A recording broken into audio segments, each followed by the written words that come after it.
Hi friends. I picked literally the most blinding spot in the yard to sit down because I want to just talk a little bit. And then we're going to go on just a quick garden stroll. Hello, welcome to the weekly-ish, casual, unedited garden stroll. Your guide today is Darwin because he is always up in my business. Okay, I hope you all had a great week. Thank goodness I filmed last Sunday's garden stroll because about 2 days after that, all the ginkgos dumped all their leaves in their very dramatic fashion that ginkgos do. So right now we have basically just a handful of things with color on them still. I'll show you that. I'm sitting, you can see my mess behind me. I've not yet emptied those pots. If you watch the video I put up yesterday, you'll see that it's been a rather frustrating time in the garden because everything is just, nothing is as easy as I feel like it should be. And I don't know if I got hang on a second. Maybe I can do this.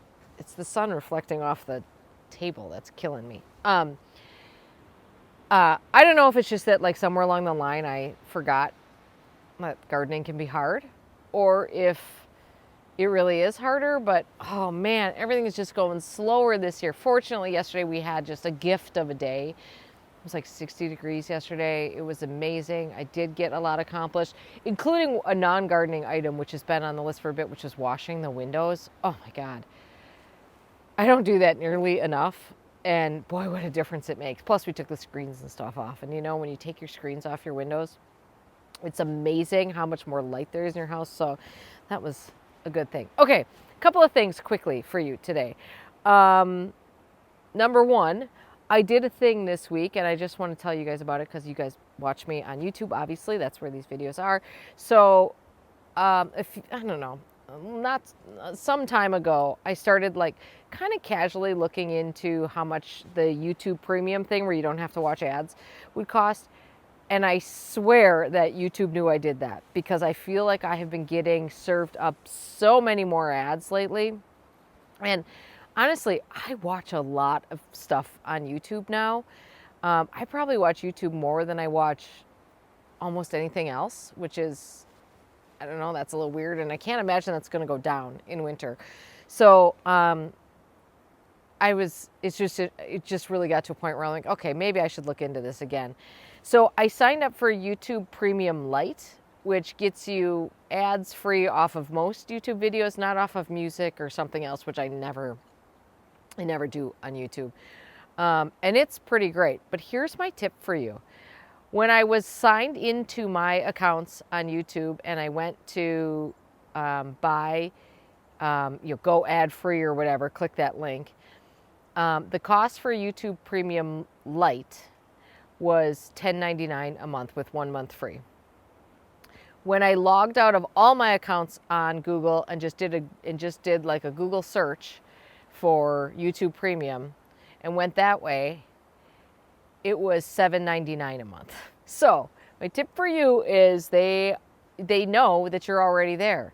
If they don't know you're already there, it's cheaper, it's all criminal. We know all these companies are doing this crap to us all the time now. So just going to throw that out there that if you're thinking about doing that, sign out of your Google account first and then do it. I'm doing the free month trial right now. And I mean, so far it's pretty amazing, except that I feel like you get stuck in the way it appears to work, which this would be great for me. Just start with one of my videos, please. It keeps you going in the same channel that you're on. So there's no breaks. Like it just automatically rolls right into the next video. And so I can see that your algorithm would get quite skewed that way. Like right now I'm like, okay, I do want to watch some of the other channels I've been watching other than just this one like London interior thing that I was watching, right? Like it just keeps you flowing. So that's my tip for that. I will let you know if I don't know, maybe you don't care if I keep it or not. I'm going to try it out for the free month. We'll see if I want to keep it going. But $7.99 was a price that I thought like I could live with that, at least over the winter when I'm watching more. $10.99, that seems like a lot to me, just for like the convenience to watch more of what I probably am watching too much of already. What else? Gosh, I feel like there was some other announcement I was going to give you guys. Well, whatever. It'll come to me while we're strolling around the yard, which you'll notice is still rather messy. Which, by the way, well, I'll show you the mess because the mess is going to stay because I don't have a problem with a lot of the mess that's here.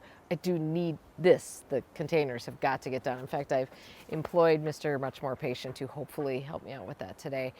I was kind of hoping that we could hold out for another weekend and we would get another unseasonably warm weekend. It's not going to happen. This is as good as it's going to get. Oh, I did get the entire finished up planting the bulb mound yesterday. So that video was from 2 weeks ago, which I had started, and I had done a few of the sections, but I cranked out the rest of them. Felt very good to get that job done. So we're going to haul the hoses back out today, which of course we had to put away last week. Haul them back up. Well, I didn't actually put them away. We just blew them out. They were still sitting outside, but we blew them out so that there was no water sitting in them. We're going to hook up one more. We're going to get a sprinkler on the mound and just water that really well. There might be rain coming this weekend, but I'm not going to trust it. And like I said, this time I really wanted to do that mound right. Because I'm really hoping this will be the last year I have to plant anything on it, that it just takes over from there. But I also didn't anticipate having to do it for 3 years either. So I kind of thought 2 years would do it, and that didn't. Let's go for a stroll. That was too much chit-chatting. I'm loath to leave this spot that is out of the wind, though. Okay, I will say I do like a hydrangea standing. I think they're really pretty. I'm glad to have these here. Dawn from Seasonal Designs by Dawn. She has a YouTube channel and Instagram and stuff. She stepped over yesterday. Sometimes we go in on some bulk purchases on stuff, and she stepped over yesterday. And she just mentioned how nice the height of these was. And that's why I prune them the way I do. This is perfect. I like them when they just peek over the top of the railing, but don't hide anything. Okay, let's go out into the weather. Yeah, you can see, so it did get quite cold.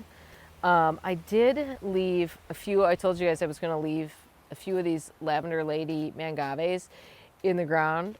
Well, I think it got colder than they can tolerate already. I thought maybe there was just some slight chance they might make it through because that's such a microclimate there, but that was some serious wishful thinking on my part.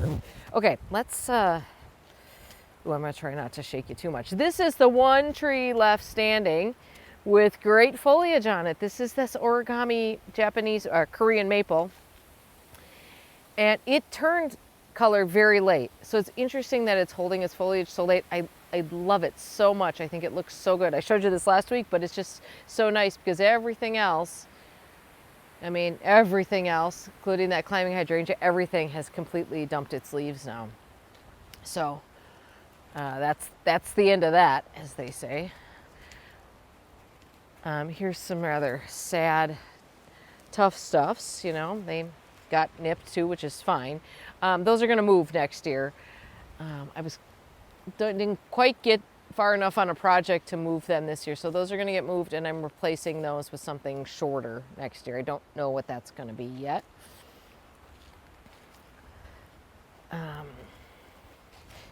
Legularia really hangs in there longer than you would think it should. Just trying to look for anything of interest to show you guys here. Oh, this is something I never noticed before. Check out the fall color on epimediums. I don't know that I've ever noticed color on epimediums before, and I'm sure it's been there, I just haven't noticed it, but I thought that was quite pretty.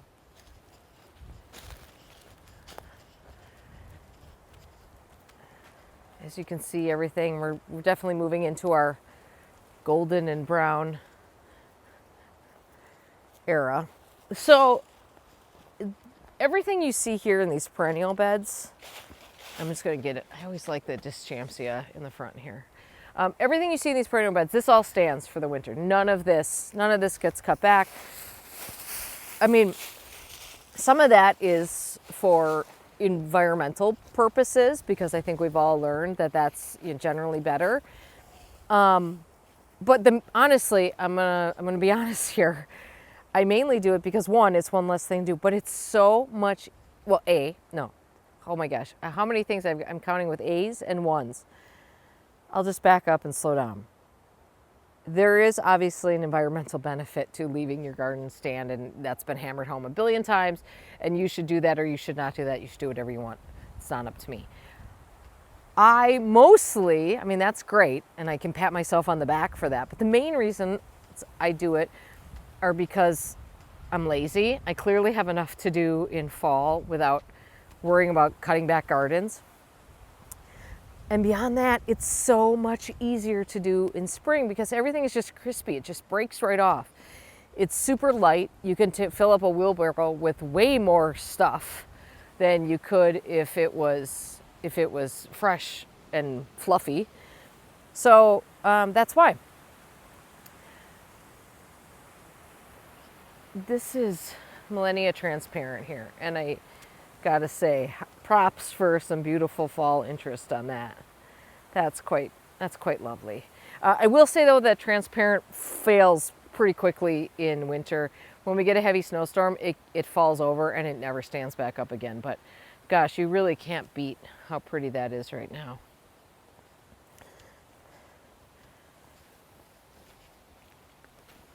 Here's some more of that. This doesn't have nearly as good a color. That's interesting that this one does not have as much color as the one we just walked by. Maybe it's just getting there. Oh, the castor bean that was here. Clearly that was the end of that. Although I was impressed with how long it hung in there in terms of how cold it was. The Hacklacloa this year kind of went immediately to, it never got its pretty like golden fall color really. It just went kind of immediately to kind of brownish, which is a disappointment, and I don't know what that's about. I never know what it's about. I don't know that anyone does, and it just is what it is, right? But I mean, you can see, let me get you down here. I mean, normally we get like a little bit of fall, like nice golden fall color there, and I don't feel like we got that this year. The Norway maple, sucking up all the water from all the plants over there, is doing its Norway maple thing of hanging on to every possible leaf it can. And it will only come down when it blows from that direction, so they all blow into our yard, because that is just how that works.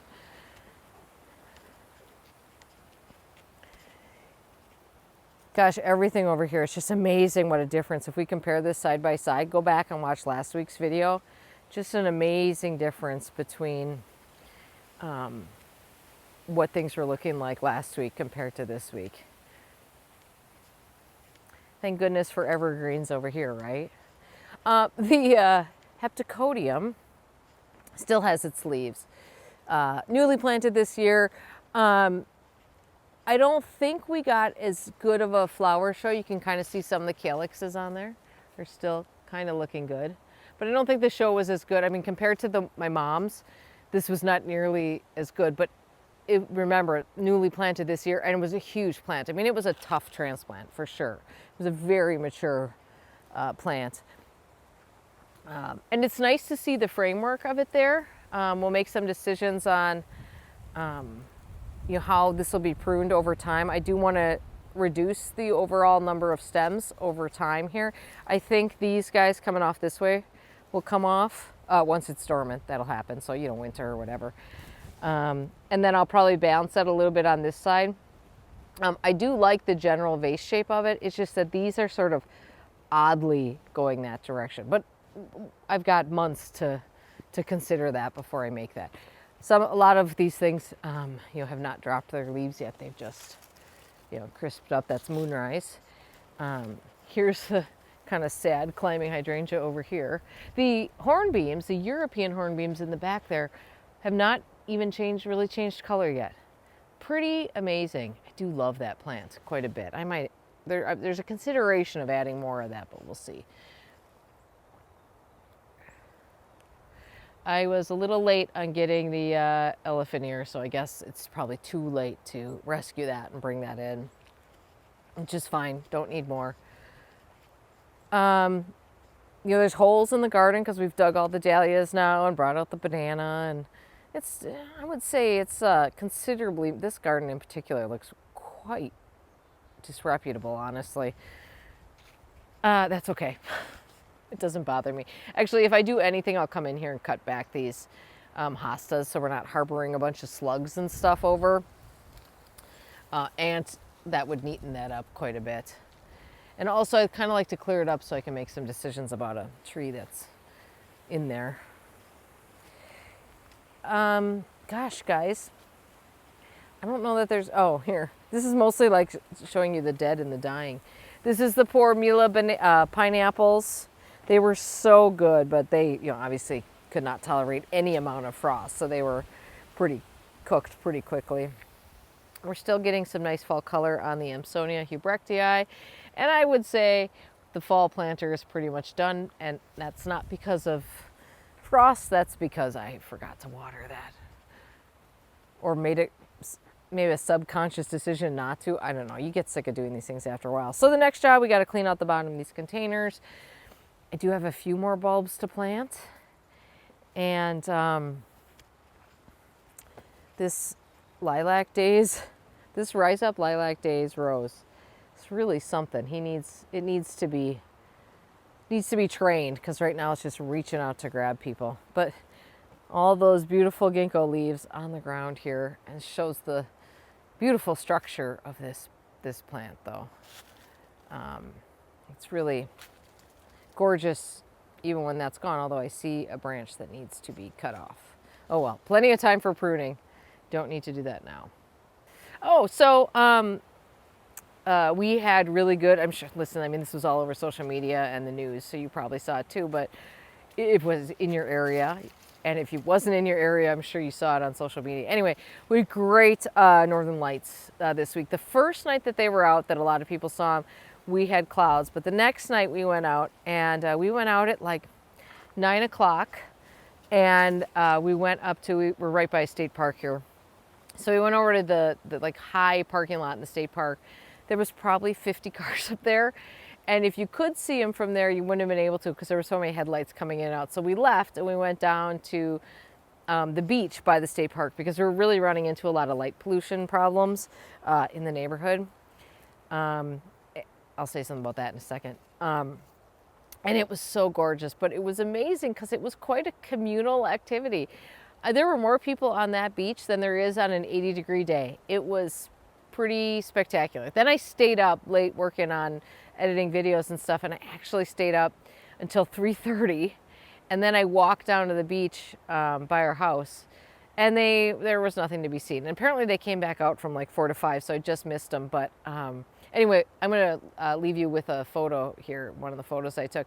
I will say, to be clear, the photos are way better than the in-person view. The in-person view is amazing, and you know, it is awe-inspiring, certainly, but not nearly as good as the photos, because there's something with the light that shows up better in photos. So there was one poor woman down there who's like, I don't get it. Like, this doesn't look like what I'm seeing. And you know, Mr. Much More Patient was like, well, you can still see it. You're looking for like these streaks that run up the sky, and you can see how it's kind of faintly pink. And then she goes, well, that doesn't look like the photos. He goes, yeah, it doesn't. She was really disappointed. She's like, I don't understand what this hubbub is all about. So that was kind of funny. Anyway, I'll leave you with that photo, if I haven't already put it on the screen here. And, oh, the light pollution thing. I was a bit shocked, because I don't really walk around the neighborhood at night. We went to a couple of different beaches that we have access to through generous neighbors who have afforded us permission to walk through their property to get to the beach. And the beach is public, but to get there is not. Anyway, I was shocked by how many people just in our little neighborhood have outdoor lights on, like presumably most of the night. You know, this is not a safety thing down here. I mean, this is a pretty remote little thing down here. And presumably they're not outside because it's fall. It's not like it's like you're having a party or sitting outside. And I was just shocked by, apparently this is like really a thing where like outdoor lighting is meant to be left on like all the time. I was just shocked by the light pollution. It was really, really sad. I will also say that I have been fortunate enough to see the northern lights before from the middle of Lake Michigan, where of course there's very little, if any, light pollution, because usually you're far enough away from shore that you don't get the light pollution from shore. And I can't even imagine how amazing that experience would have been out in the dark, because it would have been so much better.